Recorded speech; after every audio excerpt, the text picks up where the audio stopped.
So we have already covered the top 10 best incantations, the top 10 worst ones. Now we're going to go over the most underrated incantations in the game. Now this is just going to be a top 5 and just for PvE as well. If you did want to see something PvP related, just let me know down in the comments.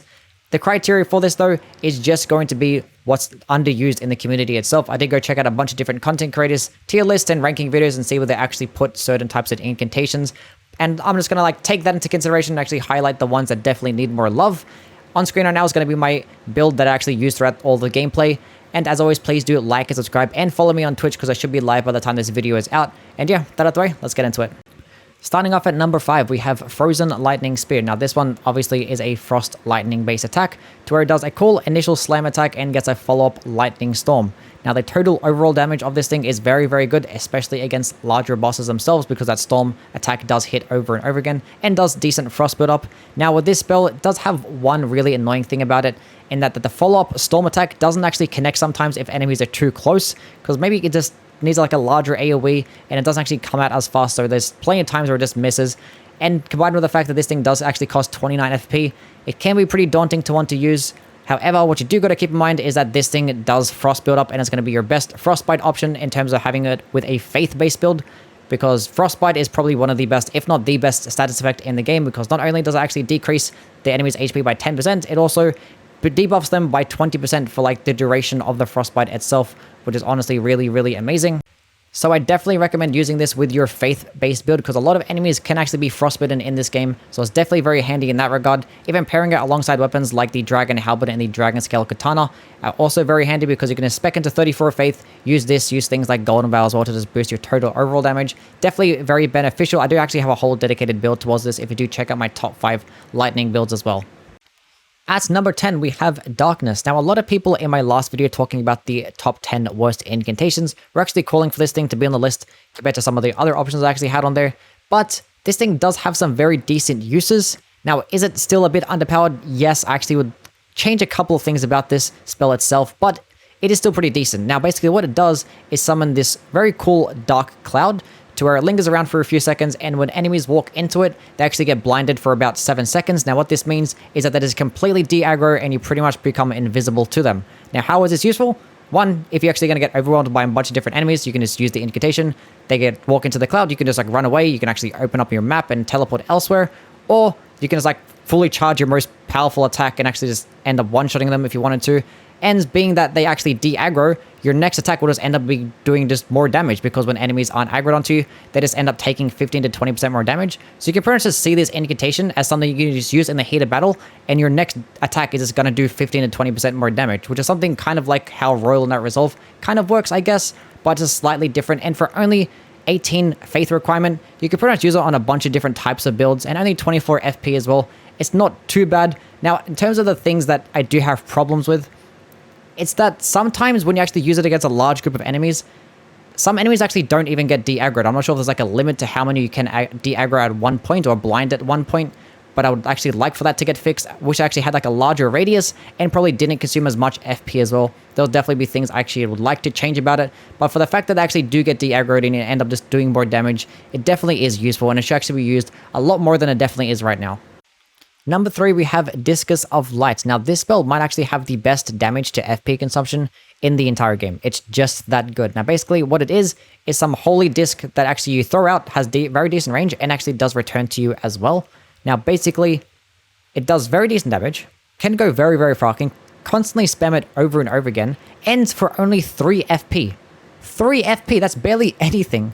And the requirements are very low as well. It does actually have an intelligence-based requirement because it is a Golden Order incantation, 13 in both intelligence and faith.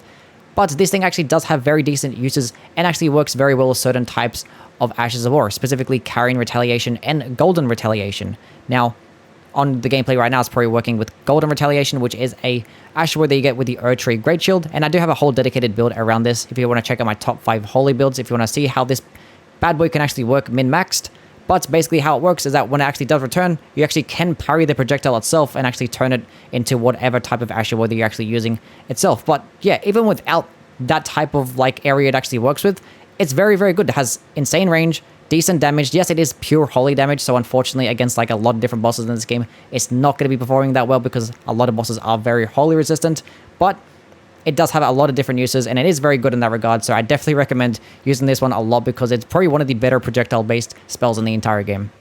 At number 2, we have Aspects of the Crucible Tail. Now, this is a melee-based incantation to where it does a cool tail swipe, and it can do a follow-up tail swipe if you actually have it fully charged as well. And for only 20 FP, it does enormous damage and stagger and posture damage as well. As you can probably tell by the gameplay, enemies are just getting posture broken extremely quick with this thing, and when fully charged, enemies get sent flying as well. Now, the fact that it actually can do a double swipe when fully charged is both a blessing and a curse as well. One, the fact that it gets stuck in this longer animation when you do fully charge it is kind of annoying. It would be a lot nicer if you actually could do the one input and then click the button again and do a second input.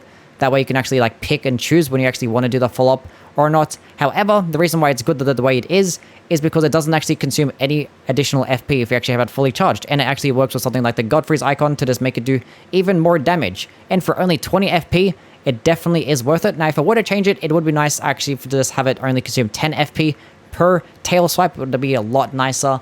But I guess it's definitely balanced the way it is right now. And especially for how much posture damage it does get a little bit of hyper armor as well.